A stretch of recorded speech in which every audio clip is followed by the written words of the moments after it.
If you're younger than the consent age, viewer discretion is advised. Mbaniriza nnyo bassebo ne banyabwa ku Media Choice Online Television. Erinnya lyange yenze Kankaka Emmanuel Peter. Nebaza nnyo basubscriber baffe. Bw'oba tonnaba kusubscribinga ng'olaba video eno nkusabye okikole. Nyiga akapeesa ka subscription, onyigireko akapeesa ka notifications. Kano kakuweerezenga message ku buli program empe gye tubateerayo, oleme kaluubirizibwa ng'ozinoonya ate oleme kusubwa amawulire g'okunoonyereza ge tubaweereza. Bassebo ne bannyabo bannabyabufuzi beekaza. Naye abazungu abali mu paalamenti ya Europe baakomeredde Museveni. Bassebo ne bannyabo baakomeredde omusajja. Ekyamazima simanyi oba ku mulundi guno agenda kivaamu atya. Omanyi Museveni abadde master w'okwekaza, kafulunyo mu kuteekawo entalotalo ne yeefuula relevant. Mu programu y'olunaku olwaleero abantu abangi mubuuza ekibuuzo nti naye abazungu boogera era balabikanga banaatuyamba, naye banaatuyamba. Mazima abantu abasinga bwe mujja mu inbox mumbuuza abasajja abo aba European Parliament balina obusobozi obujjako Museveni. Ekyo olunaku olwaleero kyenzize okuddamu. Nyongera okubajjukiza gwataabitegedde nti Parliament ya Europe egatta amawanga agali mu kyondo ky'abazungu kiyite Europe oba Ssemazinga ow'abeeru yatudde n'ayisa ekiteeso nti Museveni tebamulicognizinga nga President mulonde, ne bateesera ne bawa ensonga zaabwe zaabadde nnyingi, ne bamukomerera ne bakomerera omusajja mbutuufu bamumanyi in and out. Kati balindirira okulonda ku biteeso bye baalonze, Parliament ekonvininge eronde era bayise eky'okumusalirawo. Mu bingi ennyo bye bagenda okumukola, ekisooka bwe bakolanda nga President, gavumenti endala okwetooloola ensi ne zitakulicognizinga n'ebiwandiiko by'osayininga ku lw'eggwanga ne bw'oba ogenda kwewola sse ne bw'oba okola ki tebikola. Bassebo ne bannyabo bano bali ku resolution okusobola okugamba nti obukulembeze bwe tebabumanyi. Bayogedde bingi, ate alabye programu eyo ku mutimbagano kweziri, genda olabe ya Media Choice n'endala osobola okuziraba, naye yange nannyonnyodde okusinga ku ebyo eby'okusaakiriza. Kaakati nzize wano tunnyonnyolegane. Kiba kirungi nnyo okwogera ku kintu nga buli muntu ali ku benchi y'emu, obanga tutudde ku tebo y'emu, obanga ffenna tulina entegeera y'emu. Ngenda kusooka nnyinnyonnyole kye bayita Parliament ya Europe. Bassebo ne bannyabo, European Parliament yatandikibwawo nga ne Uganda tenafuna meefuga. Bagitandikawo Septemba nga 10 omwaka 1952. Era teyatandika nga European Parliament, yatandikibwa eyitibwa European Coal and Steel Community. Okusooka okutuula nga Parliament oba amawanga agamu agazze okuteesa ku bigagatta, yasooka kutuula mu mwaka ogwali 1958 zaali nnaku z'omwezi nga 19 March, era wano we yasooka okukolera kye bayita European Parliamentary Assembly. Kaakati erinnya lyerina kati erya European Parliament oba EP yalifuna March nga 3, 1962. Olwo bannayuganda tulyoke tujje nga 9 October eggwanga lyaffe lino lye mulaba eririna bendera tulyoke litandikibwewo. Naye mujjukire nti bannaffe Abangereza be baatufuga oba be twali erya Bungereza. Ngenda kukunnyonnyola ssekinnoomu ekibuuzo kye mwabuuzizza kiri nti European Parliament enaatuyamba, eyina amaanyi, eyina obusobozi, Museveni enaamugyako? Kyenjagala okuddamu ennamalira programu eno ng'ekyokuddamu okifunye. Bassebo ne bannyabo bano bali ku mission ekyasinze obukulu kwe kubanga batumbula enfuga ey'amateeka, promoting democracy and human rights, si mu Europe globally. Mission y'okuteekawo European Parliament was to promote democracy and human rights globally, ensure democratic functioning of the European Union institutions, and protect the interest of European Union citizens through law making and oversight. Bino mbikugamba amawanga gano gali ku kyondo kya Bulaaya naye galina influence okutuuka okujjako Museveni. Sijja kukoma kukikubuuza, ogenda kukiddamu. njagala okubategeeza bassebo ne bannyabo bano balina mandeeti ey'okubanga okwetoolola ensi yonna batakaba n'okubanga bateekawo enfuga ey'amateeka era nga bano beerondamu gwe bayita president owa European Union onono nga president owa European Union owa European Parliament mu Parliament babeeramu ne gwe bayita president.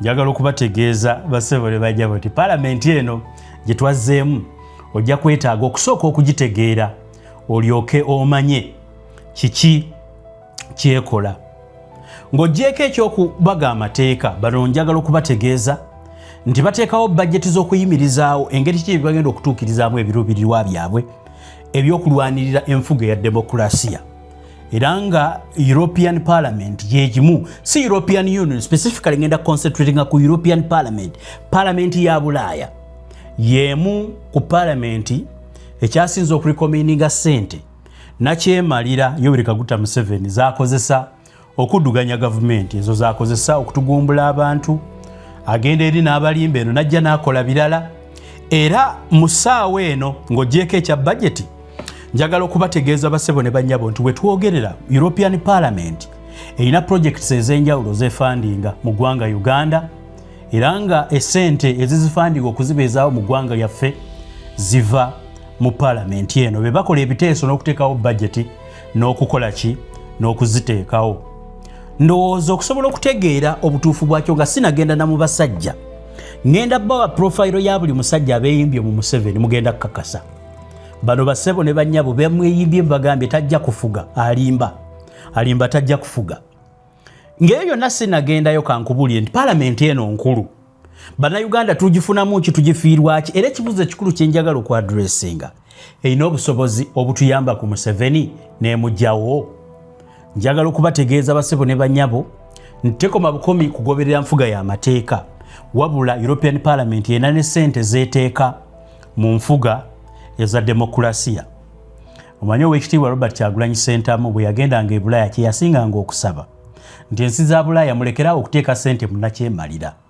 bwe munaamuma ssente n'abulwa ssente zigula ebyokulwanyisa kigenda kumumala ekyo ajja kuba ali suffocated era ajja kukakibwa okusobola bannayuganda balaba obulungi kubanga yejja okubanga yensibuko ya ssente gyasigazza ng'alina obbakwata obulungi naye ssente zisinga zagulamu ebyokulwanyisa abaana be kwe basinzira okumanyira eggwanga ezo zisinga ziva mu bazungu eno achievement oba ekimu ku Bobi Wine byagoba akifunye yagenda akubirize ensi z'abazungu okumuggyako obuyambi naye ekyo si kyekikulu I'm addressing whether the European Parliament has the capacity to take on the dictator in the Republic of Uganda.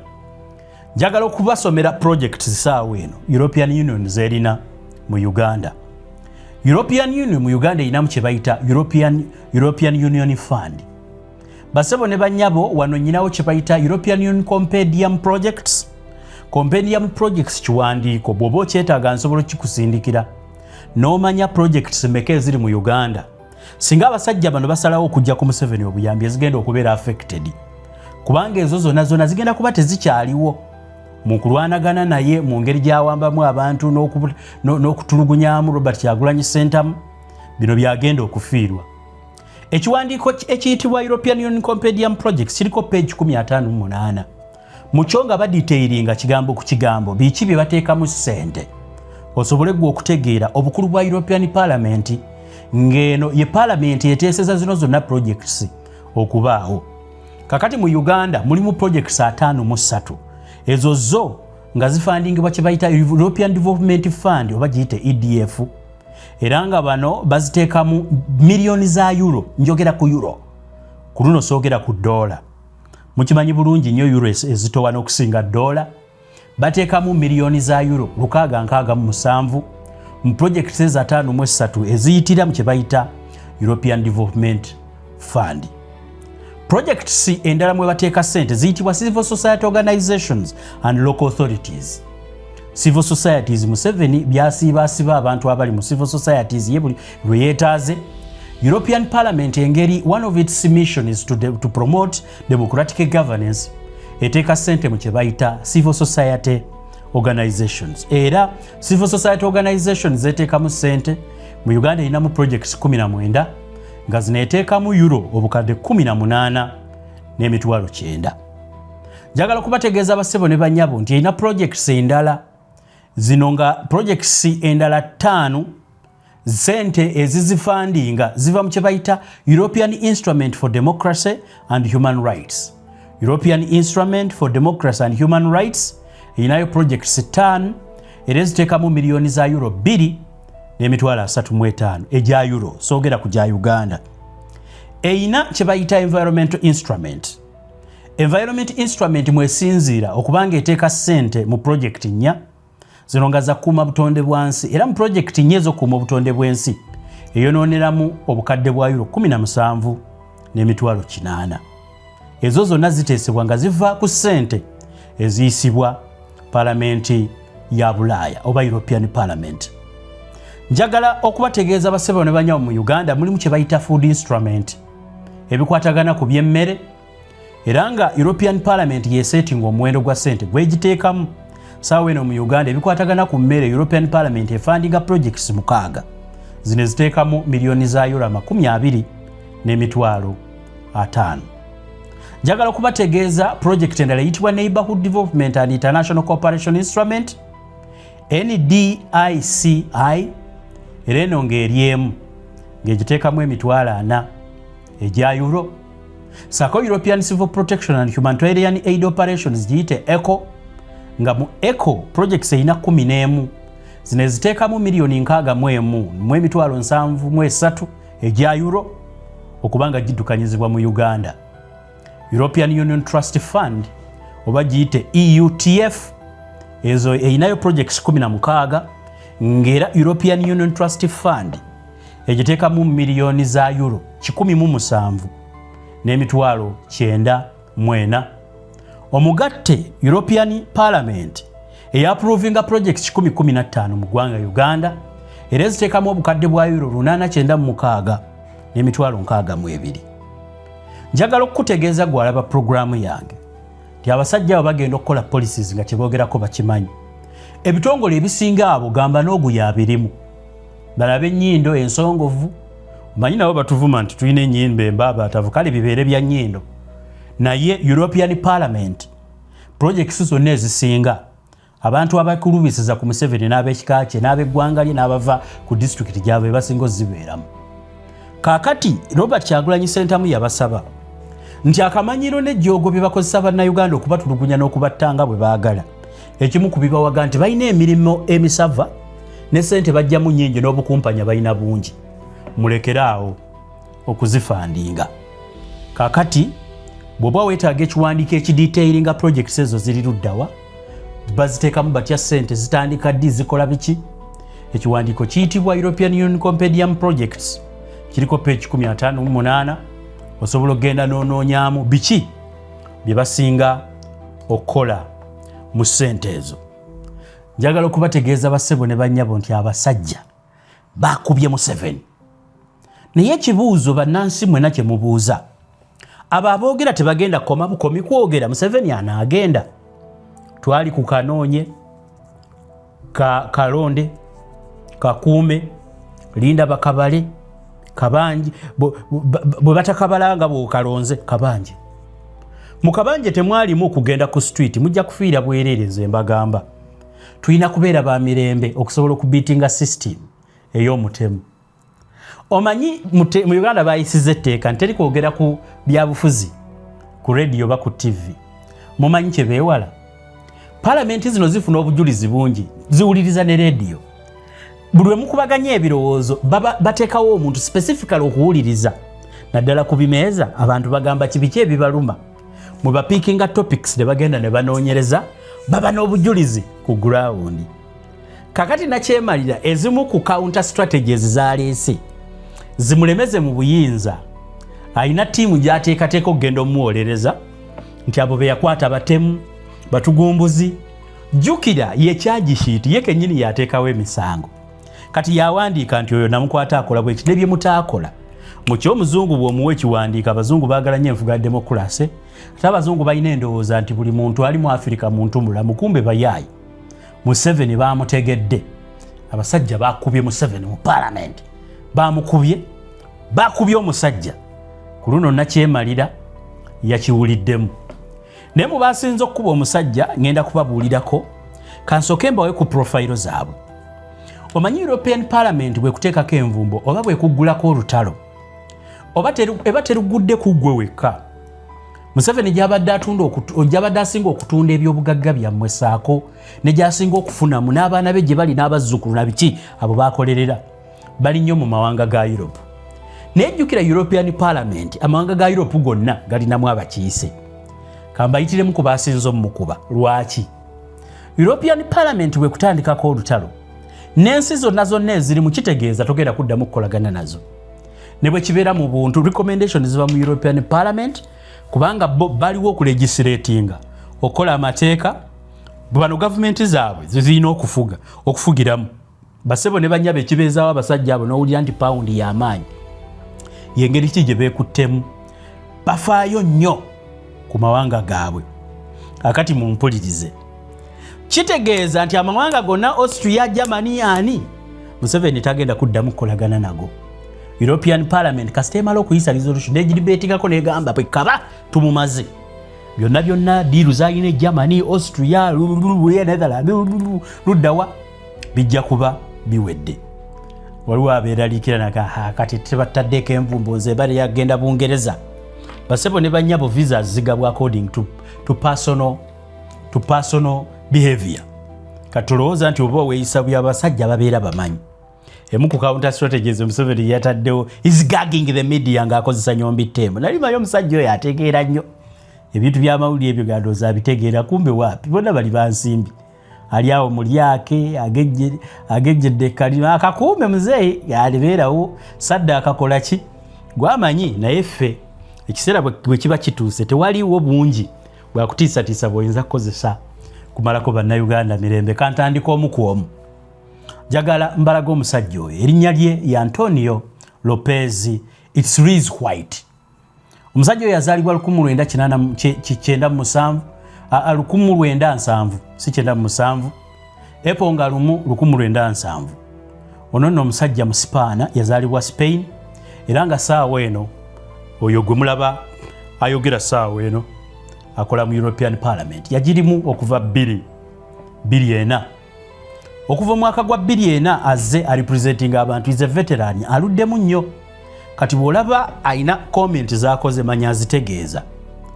Nkugambye ono bamuzaala mu Pamplona mu Spain era nga musajja mu Sipaana naye nga maama we mukyala mu America. Ebyobufuzi bye 1979 yali assistant to the head of the PP delegation in the European Parliament. PP kyekibiina ky'obufuzi kyalimu 1999 paka 2002 yalikolanga personal assistant wa Prime Minister wa Spain ayitibwa Jose Maria Aznar.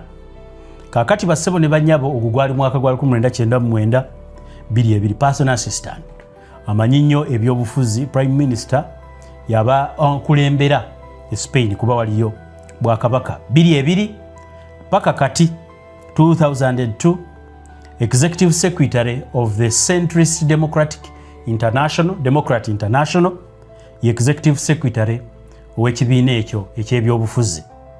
Kakati omulimo gwe gwaliko kati okuva mu 2024 mpaka kati okuva 2024 yakyeyalinga delegation to the European Union Mexico Joint Parliamentary Committee era ng'ono okuva 2024 member ku lukiiko oluyitibwa Committee on Foreign Affairs and the Subcommittee on Human Rights.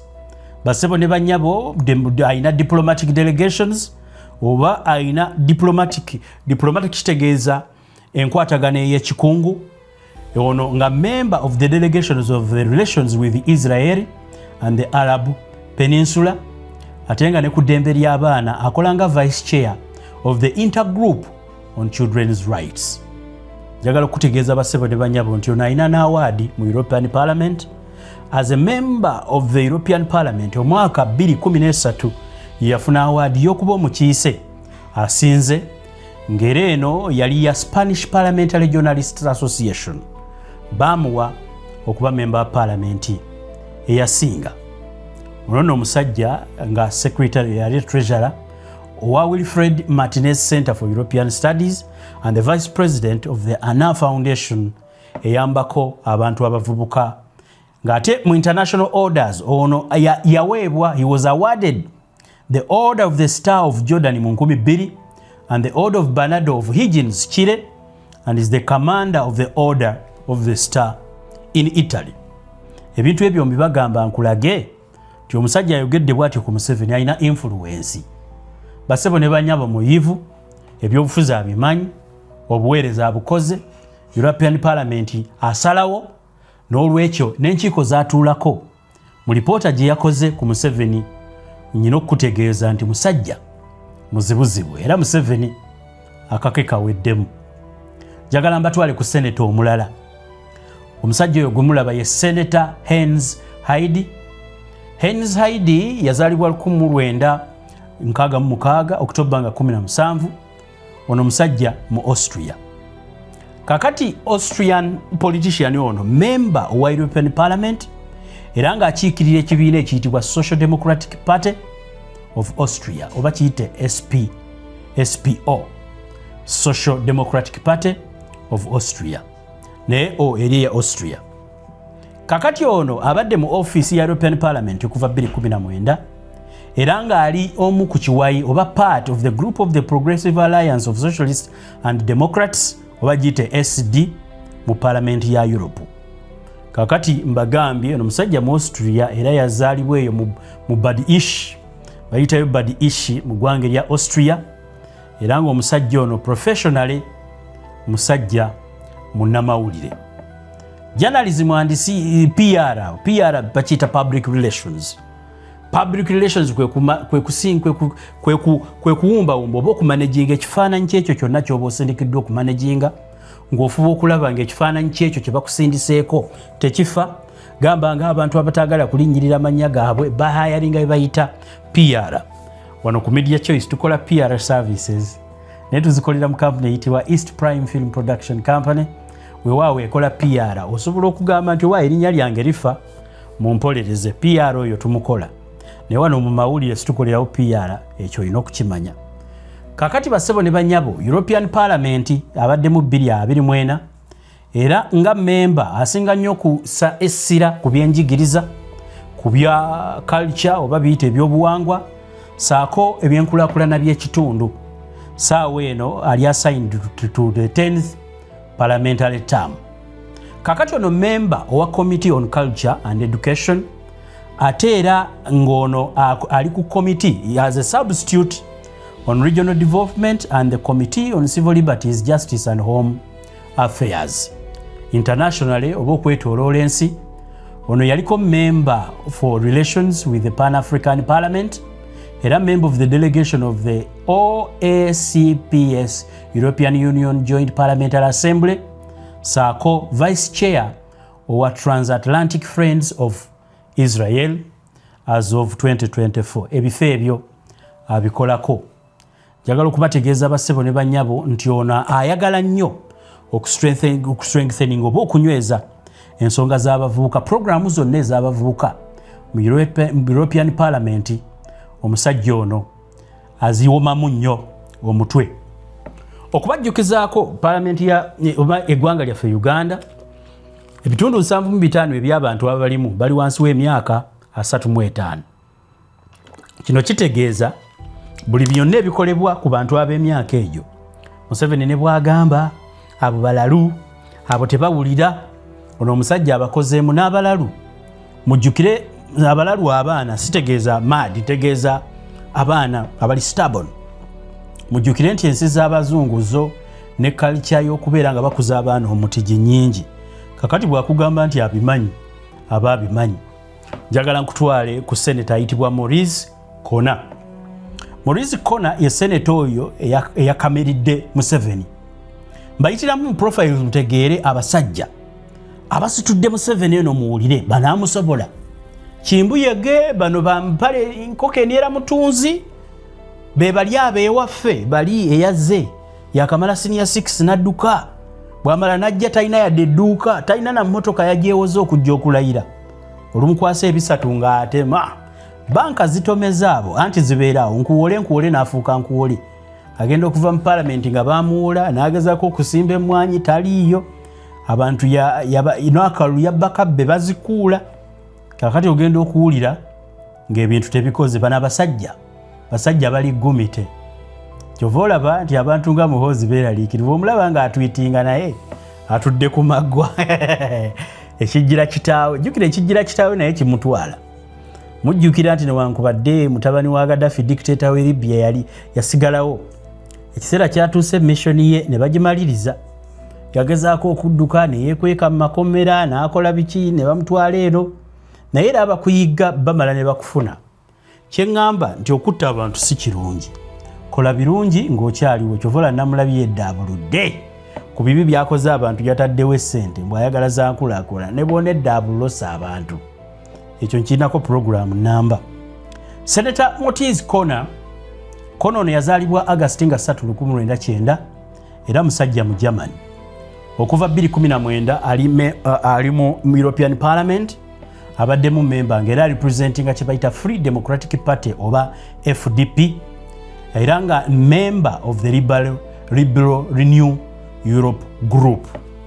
Mu European Parliament ezo group ze balimu ali mu kye bayita Liberal Renew Europe Group since January 2024 abadde akolanga ye head of the FDP delegation mu European Parliament. FDP nkugambye kye kibiina ky'ebyobufuzi ekiyitibwa Free Democratic Party. Nga bwe nkugambye no yazaalibwa eyo mu Rhineland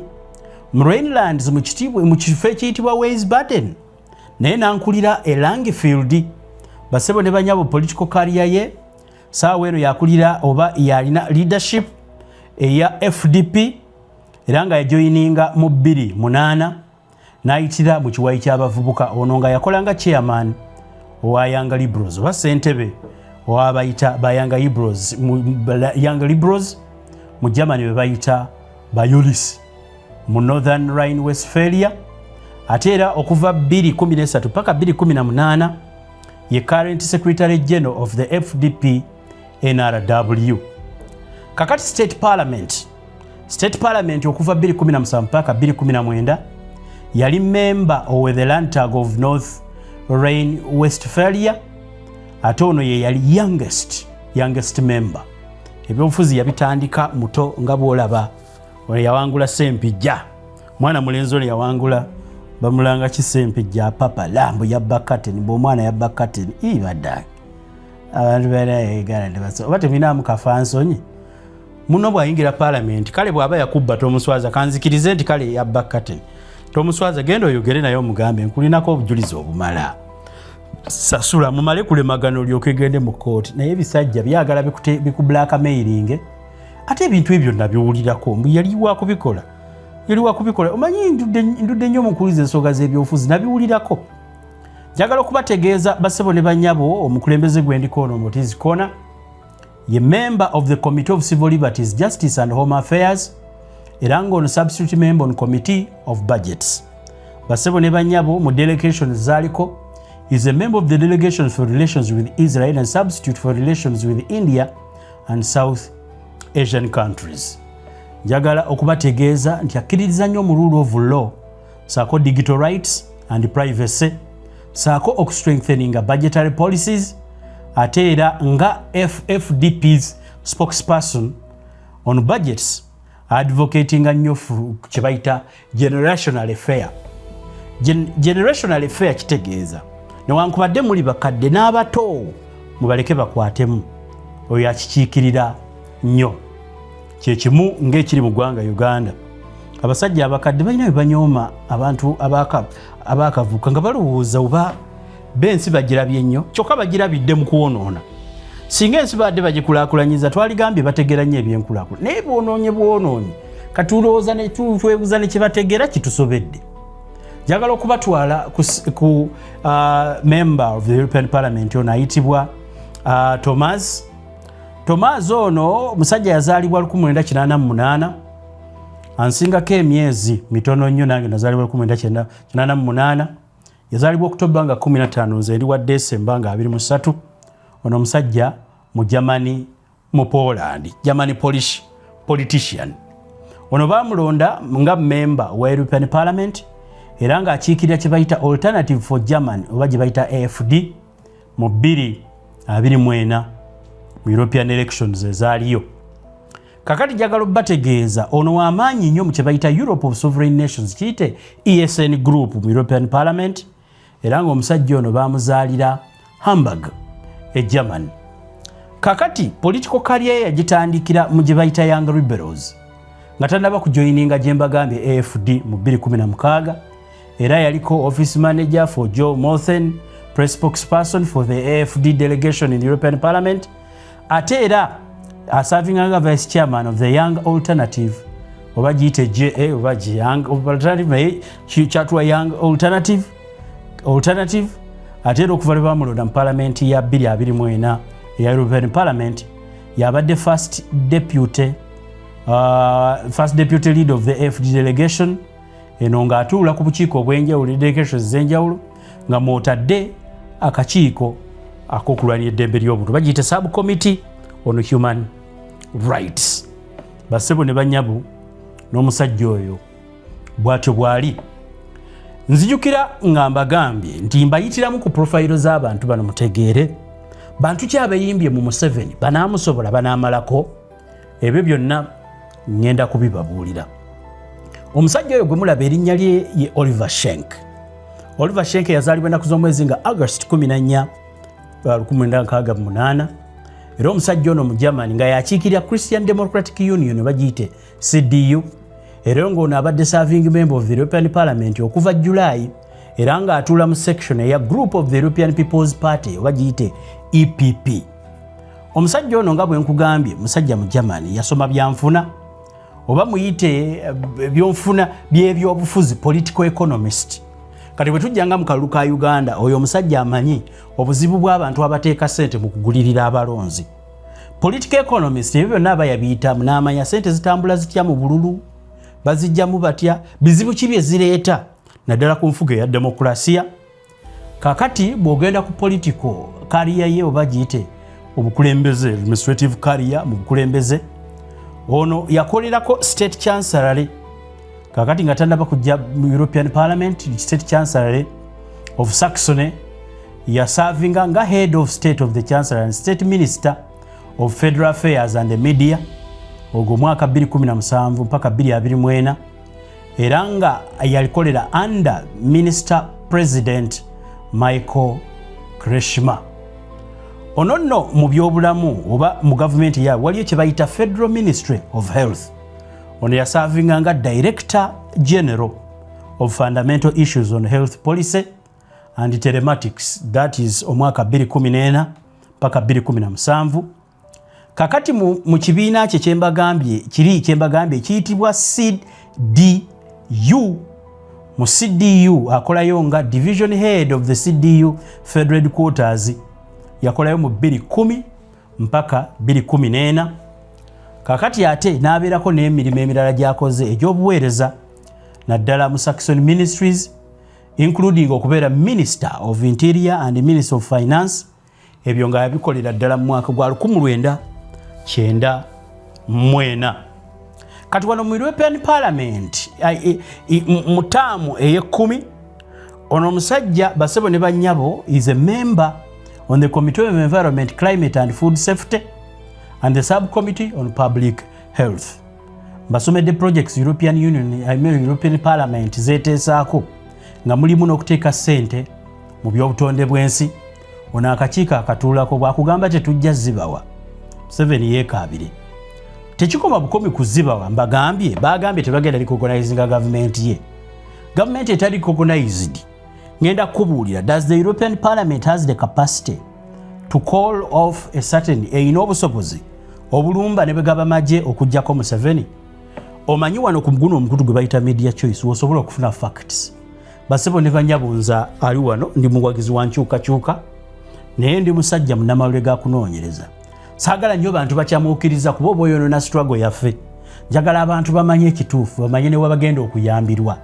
Abantu batandika okusalawo fe amawulire tulina kuyamba bantu kubabuulira kituufu bagenda okusalawo. We help the society to make informed decisions. Tukiyita ndi mugezi nga mubuulire bantu bangi bwe balaba puroguraamu yaffe wano asobola okubaako ekintu kyakyusa kakati kiba kibi ate okuwa abantu propaganda babuulire ekituufu kubanga kamuukamu gwe muganda Museveni ajja kgenda ate si ffe tumutwala ebibi byakoze olwedde bimututte ng'alaba ategeeza ti omusajja ono atula ku sub committee on industry research and energy sako the committee on civil liberties justice and home affairs abantu abo bemala beboogera babadde selected kubanga be bakulu ku bukiiko delegation abaddeko member of the delegation for relations with the People Republic of China and the Euronest Parliament Assembly ono nno akkiririza nnyo mu byobulamu kiyite pharmaceutical and health innovation era ono advocating nnyo for European manufacturing autonomy in medicines and chairing the MEP group for kidney health ebyensigo bino n'ebirala kidneys alwanirira nnyo omanyi bombeera ku media choice fe tuli mukutu ogw'amawe g'okunoonyereza naddala ebigasa eggwanga we are very serious on common man's issues omuntu ayagala okuyiga ebyobufuzi jangu wano ku media choice owulize programu zaffe kubanga okimanyi nti okugenda mu byobufuzi olina okubaako n'empagi kw'oyimirira naye abewaffe bali ekijja kyekijja ayingira palamenti nga tayagala kumanya tayagala bantu bategeere akola ki weewaawo ekyo kintu si kirungi omuntu yenna ng'oyingidde mu byobufuzi olina okubaako ekintu ky'oyimirirako so si kugenda kubuukira bandi wagon ne baba bateeka ku bukiiko eyo mu palamenti balina okulonda omuntu ng'ayina mu Uganda eyo nyinayo member wa palamenti gwe mmanyi omukyala ayitibwa Kaaya ow'ekiboga omukyala Christina Kaaya oyo yagenda n'okuba ng'agenda okwesimbawo ng'alwanirira nnyo ebintu by'obutonde by'ensi ensonga z'abakyala n'ebyokusoma kati oyo yali member wa palamenti gwe mmanyi nti yalina kyayimiriddeko mulaba Ssemujjuma Nganda ng'ayogera alina ebintu by'ayimirirako bwe mwetegereza abantu abo basically tebannaba kubeera nti no be baakabye ennyo naye at least abo b'amaanyi olw'ensonga mwebuuza n'okwebuuza lwaki tatambula na mugendo waliwo omuntu lw'otuka ng'olina by'olina okukkiririzaamu weewaawo abantu bonna bakola ebyobufuzi okwetooloola ensi babaako kye bakkiririzaamu kambatwale eri member of parliament ayitibwa Yanis Maniatis ono nno yazaalibwa 11 Ogw'Ekumi 1956 era musajja mu Guriiki basebo ne bannyabo ono ye member wa parliament owa European Parliament era nga akulira era nga yajja ku lw'ekibiina kye ekiyitibwa PASOK oba kiyite Pan-Hellenic Socialist Movement ono yajja 2024 era nga yakolanga omumyuka vice chairperson owa group of the Progressive Alliance of the Socialists and Democrats giyite S&D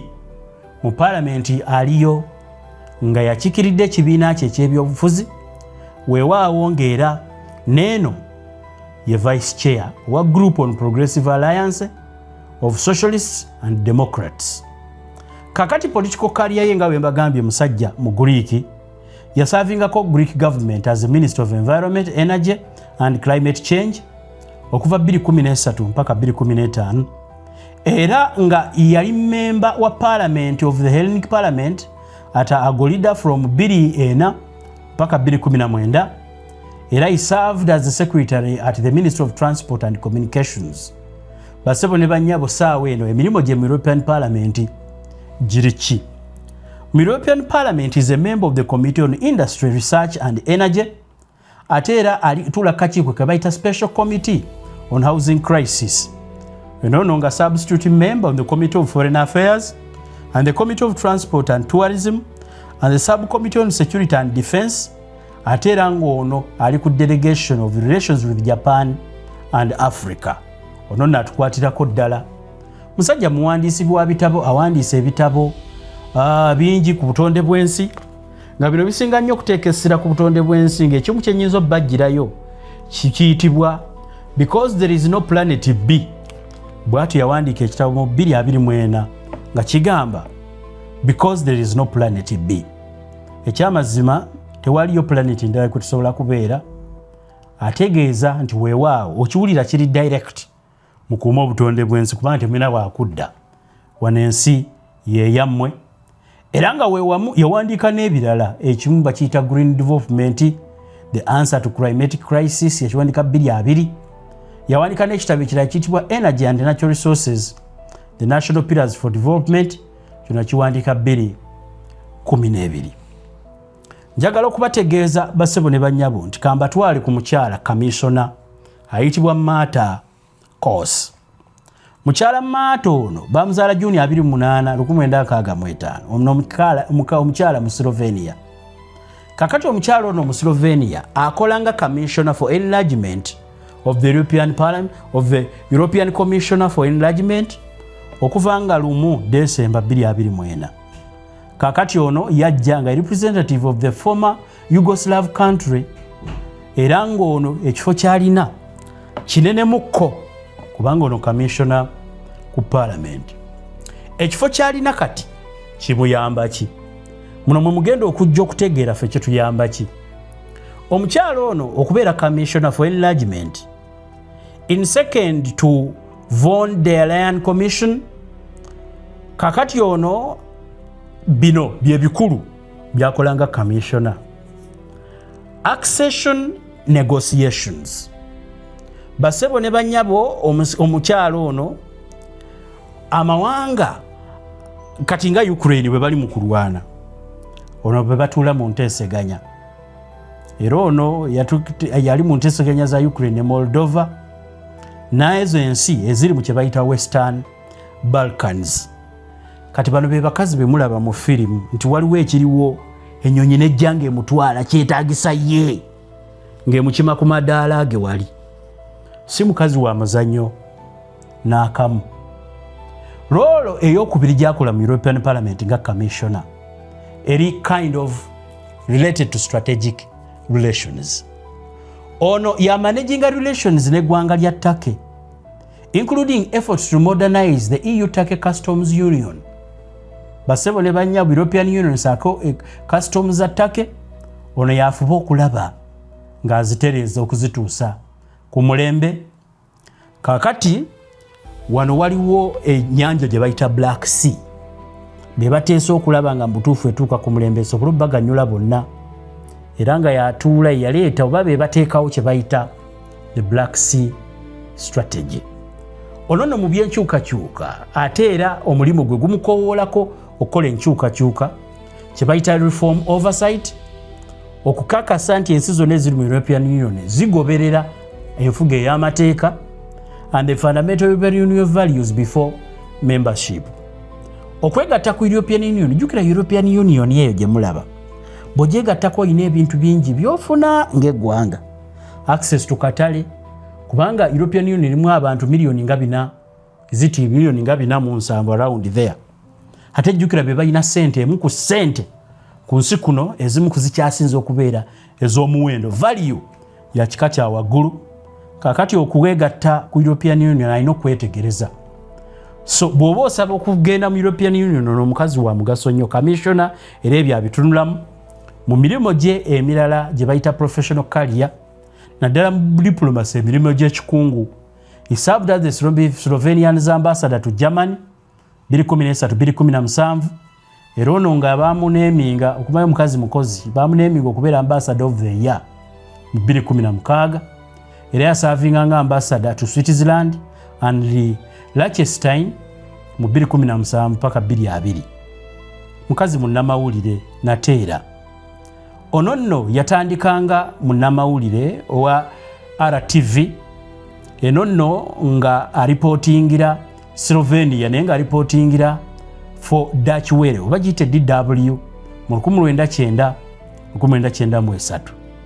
Kakati ono yaripotinga ku issues nga Germany reunification. Abasomako ku history mujukira Germany unification, naye soogera ku Germany unification, njogera ku Germany reunification. Ono yabiripotinga ku mukyala wa mawulire mukugu. Njagala okutegeeza abasebo ne banyabo mu business saako obulwanizi bw'eddembe. She's a co-founder of Onave. Onave kitegeeza she knows, an association eyatandikibwawo mu 2021. Eno ngwe promotinga eddembe ly'abakazi okubeera nga bakiikirirwa mu media oba mu bintu by'amawulire ne mu nsonga ezikwata ku general public, bakiyite public discourse. kakati era ono yakolako nga business coach oba mukazi ono n'akaseete kaalina business coach and senior advisor for the consulting firm eyitibwa Creab.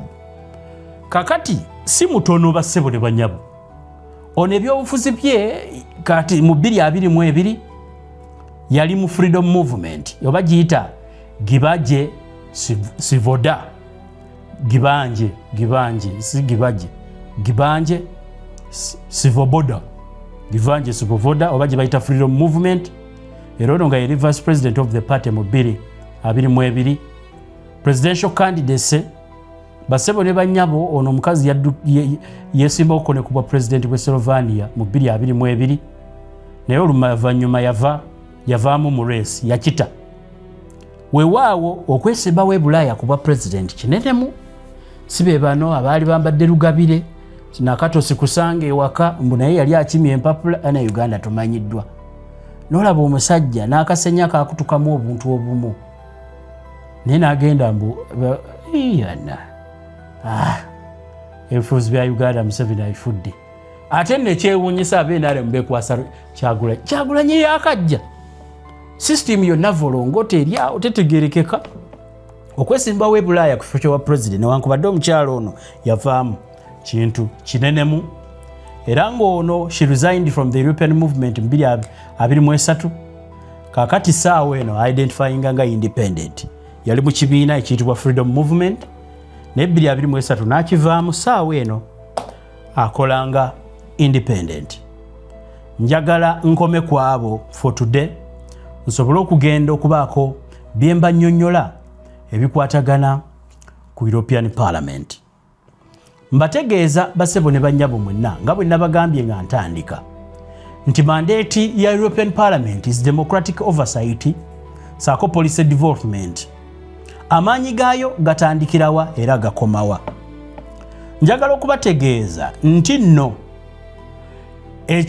European Parliament eno ekola kye bayita international agreements. Tosobola kukola ndagaano yonna y'amaanyi no major trade or association agreement yonna gy'oyinza kukola nga tufunye consent ya European Parliament. Kakati Museveni kasita bamubagako talina wajja kuyita. Tolina ky'osobola kukola, tosobola kusasula nguzi tebagirya. Basebo ne bannyabo ku lwa political careers zaabwe abamu they are paid enough. They can't be bribed like Museveni has made our country. That buli muntu okubaako kyagenda n'omuntu bw'akyama mu State House ne bw'okyamawo bukyami nga togenderedde nga weerabidde nti ye State House bagamba olidde ono bano tebalya. So international jurisdictions bazirina mu kukola kye bayita international agreements.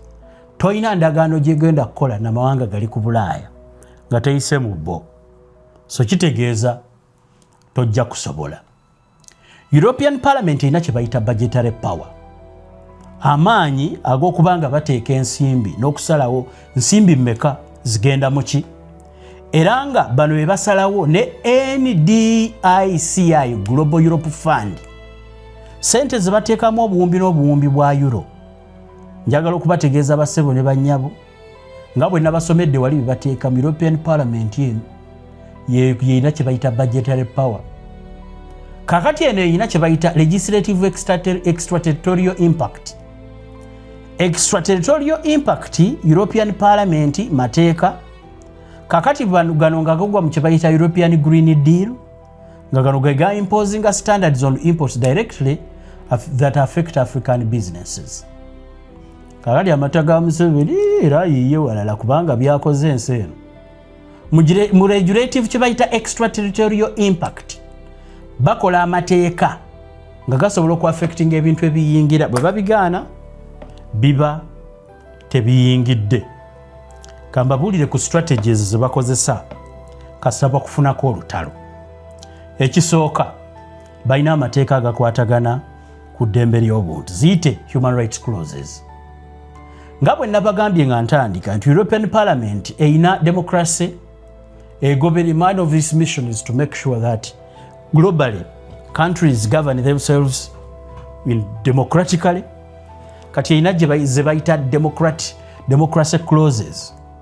Zino no democratic clauses eziteeka mu agreements endagaano zonna okusobola okuwa obuyambi wansi mubeeramu bukuloozi obuwakatirwa obwo nga bukkakatako nti olina okubeera nga ogoberera ensonga ng'ensonga z'ogoberera za demokulasiya. So bw'oba wayogera nabo nga bakuyambako manya tebakolera wali muntu abonyaabonya abantu atulugunya abantu yaddatta bantu. So European Parliament erina obusobozi okuteekamu kye bayita clauses, democratic clauses mu buli ndagaano. So ne bw'oba obeewaze mu bino ebisigadde bano abajamani bonna bye bakola abaki ensi zonna eziri mu Bulaaya bwe ziba zikola be bateekamu bukuloozi obwo basobola okukulemesa. Njagala okutegeezaako nti bano bakola kye bayita election observation, beetegereza obululu. Akaluwa kabaddewo mu Uganda bakkirizibwa okkeetegereza era bakeetegereza.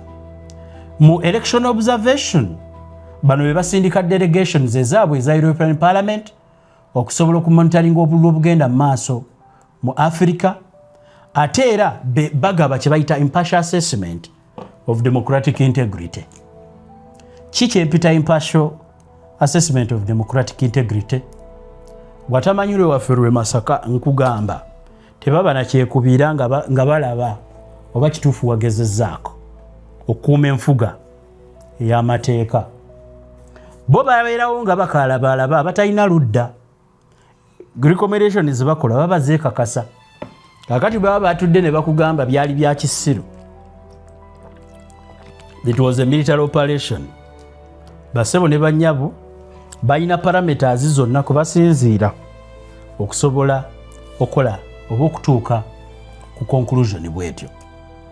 Bano bwe baba nga balina we bateeka ssente, European Parliament evunaanyizibwa okola kye bayita financial scrutiny. Financial scrutiny kwe kwetegereza ssente ze bakuwadde ozikozesezza ki, obadde ozidiibuudde abaana bo be bazirya, bakulekalekamu kaawo weewaawo agitta tagiwoomya naye bw'osussa okubba abantu ate n'obabonyaabonya. Financial scrutiny bajja ne bakuauditinga. Audit ze bakola kitegeeza okukebera mu bitabo. Era ku ssente zonna ezisipendingibwa mu Africa, European Parliament egeekakasa nti tezifuweringa buli bwanguzi. Ssente ze bataddewo does not fuel corruption of African countries, oba ssente ze baleeta tezireetawo ntalo. Kasita Bobi Wine naye musajja oyo ebifuzi yabisomerawa. Kasita Bobi Wine yastadinga omanyi aliwe ahead of bino ebirerya by'NRM. Mukimanyi musajja oyo aliwe ahead, total ahead of this birerya by'NRM. Think tank. Kyankwazi National Leadership College oba bati basomesaayo biki? Basabo ne banyabo mu Leadership College ya NUP okusobola okuwanganga government ya nakyemalira. Robert Kyagulanyi Ssentamu yakitegeera nti olina okusaba ensi zino zonna eziteeka ssente mu nakyemalira zirekerawo muteekamu ssente, kubanga European Parliament eteeka ssente mu nsi nga zinaaleetawo entalo, bringing conflicts in countries. Njagala okubategeezaako basebo ne banyabo nti bw'obanga okoze bulungi European Parliament egaba kye bayita Sakharova oba Sakharov Prize. Kino nno nga ye Prestigious Award okusobola okulevetinga mu Africa abantu abalwanirira eddembe ly'obuntu, African Human Rights Defenders. Kakati bano nga babawa kye bayita International Political Protection. Njagala okutegeeza nti European Parliament erina capacity okutegeera nti oli mulwanizi wa ddembe ly'abuntu, banaye temukoowa. Lwanirira banno. Kakati lwaki nkugamba tokoowa? Sikugamba nti kolerera abazungu bakusiime. First of all kikakatako. Naye ate ensi z'abazungu zisingako ku zaffe ez'abaddugavu. Olugendo tukyalina lunene. Kino kikuweesa n'obutuuze mu zo. Kyenjogerako nkimanyi mukyagala. Kati bano abamu ab'NRM be bagamba sikugambye nti okubeera mu Europe kyekyakabi ennyo. Naye kirungi kisinga ewaffe kusinziira bungeri gye Museveni gy'afukiddemu ensi. Mutuufu bali baba basinga. Kakati mu 2026 European Parliament gundi essira ebadde sinza diteeka ku kye bayita green transition okusobola okufinansinga Africa's shift from renewable through the African Initiative phase yokusatu, era nga ne ssente endala ebadde ziteeka mu security partnerships. security partnership zino nga za kusobola baade bateekawo ssente mu kye bayita European Peace Facility oba gye bayita EPF. Kakati 2026 babadde basinga nnyo okuteeka ssira mu nsonga za security. Kati bwe bakugamba nti security tebagenda kuddamu kuteekamu ssente ng'owakana bwe kiba nti essente ze bateeka mu bantu bazikozesa kutta bannaabwe. Njagala okubategeeza bassebo ne bannyabo nti bano be baovasinga ne kye bayita migration management okuva mu nsi endala emu okugenda mu ndala. Kati beekakasa nti omuntu avudde eno genda eri talina bulabe taleeta bulabe eri ensi endala. Bassebo ne bannyabo mu byenfuna njagala okubategeeza bassebo ne bannyabo nti Museveni abadde afuna ssente nnyingi nnyo mu kutunda ebintu ye n'abakoobe mu Europe.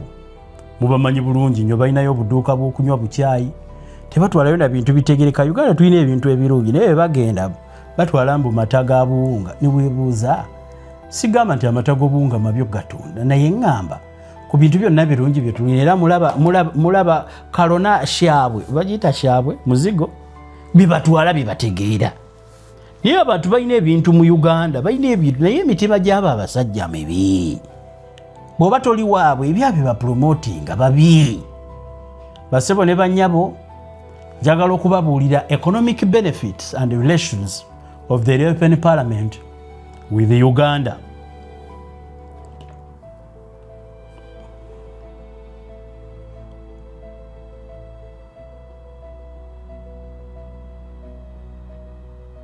Okay. Nkubidde tamanyi byayogera mbadde manyi alina kyagamba. Njagala okubategeeza bassebo ne bannyabo nti European Parliament Uganda receiving kye bayita significant economic advantages through frameworks and direct investment. European Parliament ze approvinga era ze monitoringa. Kakati Uganda erina status gye bayita everything but arms. Everything but arms kitegeeza osobola okutunda buli kimu okuggyako emmundu. Everything but arms countries oba ensi ze bayita zi LDCs least developed countries zitwala ebintu mu kye bayita duty free and quota free access to European markets. Low developed countries zikkirizibwa okutwala ebintu ebyo. Ekyo no European Parliament yekikola. Kakati everything but arms Museveni gyakozesa ebyammwe tabitwala atwala bibye. Njagala bassebo ne bannyabo EBA yo status bagijjewo olw'ensonga nti ate ssente zaafunayo azikozesa okutta abantu. Njagala okubategeeza nti mu katale ako bw'ofuna kye bayita nga Uganda status eyo gy'erina gye bayita EBA status oba everything but arms status osobola otundayo ekintu kyonna n'okitwala mu butale bwa European countries zonna ensi ezeegattira mu European Union okujjako totundayo masasi na motoka za kulwanyisa n'ebirala. Njagala okubategeeza bassebo ne bannyabo nti no total trade mu 2024 bwe bawa ku statistics Uganda yasobola okutunda biliyoni za euro 2 n'obukadde 10 2.1 billion euros mu 2024 era nga European Union serves as Uganda's second most important export destination. Kakati Europe eno bw'oba onaasanyalaza dikiteeta okwata wasimbye mirandira mu Europe eno mu bintu ebitundibwa byonna Europe tukwata kyakubiri mu Africa ebintu bye tutunda tukwata kyakubiri. Europe ekwata kyakubiri mu gye tutunda ebintu. Europe yekwata egyokubiri mu butale bwe tulina 2024 yokka twakola obuwumbi bwa paundi 2 n'obukadde 10 era nga bassebo ne bannyabo mu wakati wa 2023 ne 2024 ebintu ebitwalibwa mu mawanga ga Europe byalinnya ebitundu 6 ku 10 60% an increment in what we take there. Kakati njagala bategeeza nti waliwo kye bayita Global Gateway Investment. Mu Maachi wa 2024 European Union yateekawo miliyoni za euro 2 miliyoni za euro 2 ngeziteeka mu kye bayita Global Gateway Strategy okusobola okuboostinga ebyenfuna bya Uganda. Miliyoni za euro 2 yaziteeka mu ki? miliyoni za euro 2 yaziteeka mu kwezi ebibiri, miliyoni za euro 4 yaziteeka young women led entrepreneurs, ebintu ebirimu abawala abato. European Union yateekawo miliyoni 4. Mwazirabako eyo wammwe? Obe wammwe muli bakadde mwekka, temuli bato. Miliyoni za euro 25 yaziteeka mu rural digital infrastructure ng'ezimba obulongooti bw'amasimu. Zino zaali za kuzimba obulongooti bw'abasimu obusukka mu 5. Miliyoni za euro 25 rural digital infrastructure. Obulongooti mubulabako eyo? Miliyoni za euro 11 n'obukadde n'emitwalo 5 nkugambye zino yaziteeka mu kye bayita start facility. Start facility entandikwa. Museveni mumuwulira ayogera ekibalo, omanyi NRM ekibalo, sente sizize. Bannange, omanyi omukulembeze bw'akwata abantu obujega abalowoozesa nti Katonda. Mbagamba Mobutu Sese kuwaza banga, simanya kukuwaza banga. Yali yasomako oluzungu ng'amanyi kye bayita weather forecast. Kati ngeri yafuuka Katonda agamba abantu egenda kutonnya, baba bali awo n'etonnya. Kumbe yawuliriza oluzungu ku BBC. Bali bamanyi Lufalansa okusinga. Ng'awuliriza ku BBC. Ne Museveni bw'akwata akazindalo. You know, awo ekibaro 4 acre model. 4 acre model mulowooza nti azijja mu nteeze. Sente eno gye ziva. Nkugambye miliyoni 11 n'emitwalo 5 jajja for start facility for agribusinesses. Bwe yagenda yeye yalima olusuku. Mwazirabako sente. Bannanga Abanyankole, Abaganda, Abasoga, Abaluulu, Abadaama, Aberwenzulu, Abakonjo. Sente miliyoni za euro zino mwazirabako? Musajja mukukumbi. Bano basupportinga social projects nga ba refugee. Bateeka sente mu byenfuna. Mu byobulamu saako n'ebyenjigiriza. Okutunulira oversight mu byegundi, mu bya security. Kakati bwe nkebera mu 2024 the third Uganda European Business Forum eno yavaamu miliyoni ya euro 1 n'obukadde miliyoni ya euro 1 n'emitwalo 7 in trial orders and leads. Eyo nno yali March mu 2024. Mu May 2024 paka September 2026 wabaddewo project eribwa Cocoa Development Project era nga European Union egifundinga to improve coffee and cocoa climate resilience and market access. January 2026 bano badde bategeka okusobola eri EBS status jemba gambye. They reconfirmed Uganda's 100% duty free to European Union markets. Everything but arms. Ye bayita EBS status. Baji reviewing ne bakkiriza Uganda okutunda buli kimu ng'ogyeko emmundu 2026. Mu Gwokutaano gwa 2025 bakolayo okukwatagana kiyite partnership mu byebibira forestry era nga muno baali bagambye okuteeka miliyoni za euro 8 committed to sustainable forest management and trafficking. Mbategeeza bassebo ne bannyabo nti ono bamukutta awabi.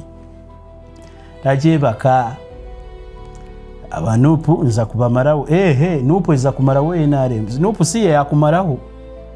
Nkutegeezezza Muzeeyi Museveni tozanya na generation yaffe. Kye tukusaba kiri kimu, totta baganda baffe. Museveni ovaako kinga otadde abasibe bonna n'olangirirayo omwaka nga bwajja ne weetonda n'ogamba as a fountain of honor abasibe bonna abali mu makomera njagala 0 bonna mbatadde. Omanyi abantu abali ku nsi kuno mwefuula ba Katonda. Ekintu kye naalirowoozezaako okutandikirako nga nfuuse president kwe kusettinga chapter rebooting Uganda. Singa mbadde nesimbawo mu byobufuzi naalisoose nenkeera ku makya nenkola polisi abantu ze baliyise ez'ekiralu nenangirira nti olunaku lw'enkutta obwa president mute buli musibe ali mu kkomera bw'oba toli prison warden mumuze wammwe nenteekawo zibbaasi nzipangisa ku bantu ba bulijjo kuba gavumenti yange eba tennakola zaayo buli omu n'asimba bbaasi kukomera nga bbaasi ekuvuga paka gye bakuzaala oba gye wasembayo okubeera emyaka 2 oli katonda munno n'abeera kumukomera. Yesu aba mubi nga n'oluusi yakola ekintu kibi naye mu kukaanya kwawamu okuzimba eggwanga osobola n'okwogera ne gwe yasobya n'omugamba yakusobya. Kakati nze ndowooza nti omuntu omutuufu era omulungi yalibadde nga yo first 100 days in office oteekawo goolo gye bayita 0 prisoners. Era nze ndowooza bannaffe ab'enkyukakyuka twali kitaddemu nti olunaku President Kyagulanyi lwakwata power buli muntu yenna ave mu kkomera tukiryalinga amakomera kuba tuba tulina be tuleeta mulimu be tuba tuleeta. Kati bano bonna tubatwale nti Museveni yabakozesa ensobi tubaleke tubati bagende naye nga kuliko clause egamba nti ekyakusibya bw'okiddamu ekibonerezo kyekubisaamu. Ekyali kyakusibya mu kkomero oba reepu oba biki bw'okiddamu n'okikola. Emisango nga political prisoner gyalivuddewo simanya simanya layibo kalebule ebyo byonna byonna osooka n'obijjawo oba oyitaga tereza nsi yaffe. Ebyo byonna simanya computer misuse public order management abantu bagenze kuziika tebalina kuziika. Bannange eggwanga muli gyoze nga mukozesa amateeka g'abafuzi b'amatwale abazungu nabo baagakyusa abajja okufugirako abantu ate abantu bedda tebaali civilized n'akamu.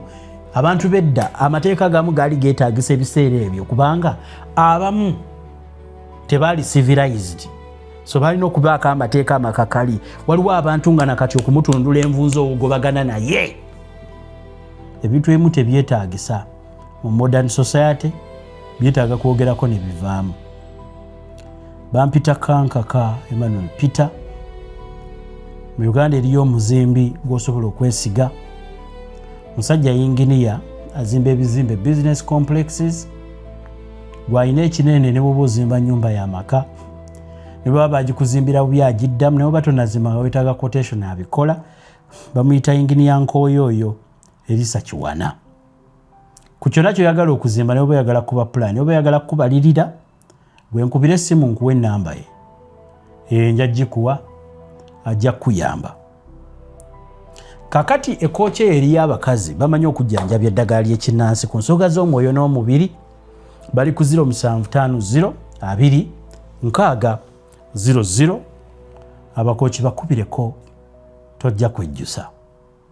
Ennamba yange eri 050 219 459 050 219 459. Bw'obanga oyagala okuntekisingira oteekako ka +971 n'ojjako 0 +971 n'ojjako 0. Mbasiibudde mweraba.